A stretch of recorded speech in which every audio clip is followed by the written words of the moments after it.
AI is a bit like the internet. It's an incredibly wonderful thing, but at the same time, it's also an incredibly dangerous thing. It just depends who controls it and what comes out of it. As I understand AI models, essentially their answers are based on information that they have trawled and collated from the internet. This internet is just the world's largest ever in history database of all known knowledge that humanity has accumulated over its entire existence. It's an incredible thing, the internet. I mean, you can literally, every piece of knowledge that humanity has ever learned is somewhere out there on the internet. It's an amazing thing. But the question is then, these AI models that you ask it a question, it gives an answer. They all obviously trawl that database. They create their own database based on what they've read from the internet and then interpret it in their own way that they have been programmed to interpret it.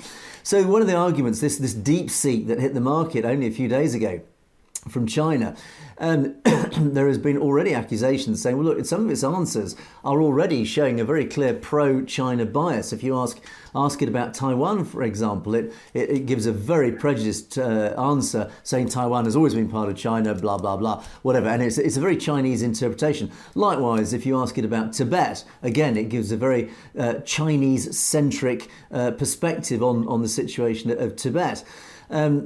So again, it raises all sorts of questions. Well, what is the truth? And the truth is, well, the truth is, according to AI, it's whoever's programmed it. And this is where the dangers of misinformation come in.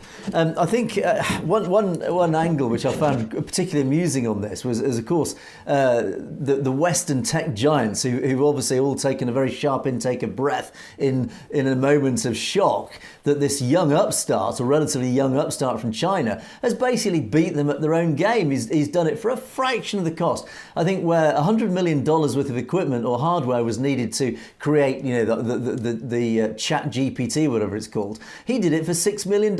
Apparently he's used old-fashioned, old-style NVIDIA chips which went out of fashion years ago. And this again highlights that one of the dangers that the Western world often falls into, this trap, where when it sanctions countries like Iran or Russia or whatever for whatever their activities they disagree with, these countries then go away and say, right, fine, okay, we'll make the most of what we've got. And of course, there are lots of clever people in these countries.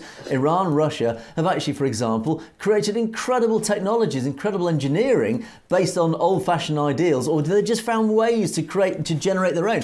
So sanctions, all they achieve is actually they teach these countries to generate their own creations. They generate their own ways of doing it, which quite often, as in the case of DeepSeek, is actually better than the West was offering in the first place. So it's actually a very dangerous thing to